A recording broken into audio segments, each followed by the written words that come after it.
Friendly fire in a game like Wardogs sounds like it should be a disaster.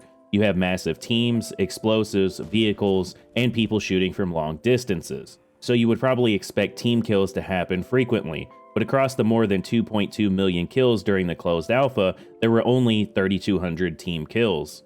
This equates to about 706 kills for every one team kill that happened. So the real question here is, why was team killing almost non-existent in a game that gives players plenty of opportunities to do it?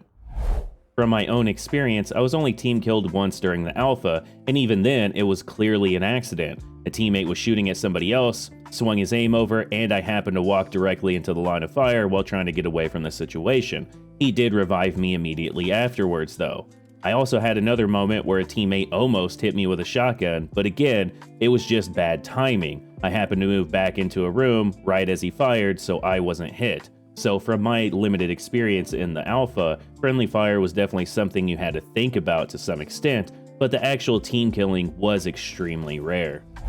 I think there's a few reasons why these numbers are so low. Firstly, the type of player that Wardogs attracts. It's a slower, more tactical game that puts a lot more emphasis on teamwork. So I think most of the people interested in it are probably going to make an effort not to screw over their own team. But I think a bigger factor here also comes down to the economy, because killing your teammates is going to cost you money, and when money is tied directly to your gear and progression, intentionally killing teammates isn't going to just be annoying for somebody else, but it actively will hurt you as well. So ultimately, this serves as a really strong incentive to actually be careful with our shots.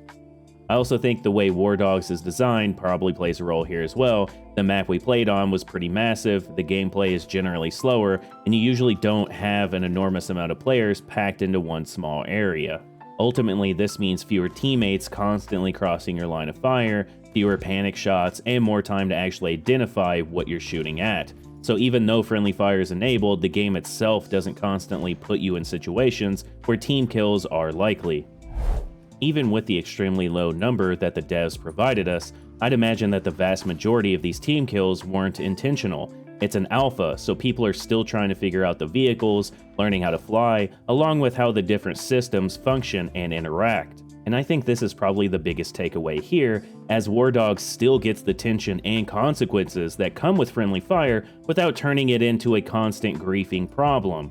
At least during the alpha, the systems around friendly fire seem to have helped and worked incredibly well. So hopefully if you hadn't gotten to play Wardogs yet and this was a concern of yours, that's lessened at this point.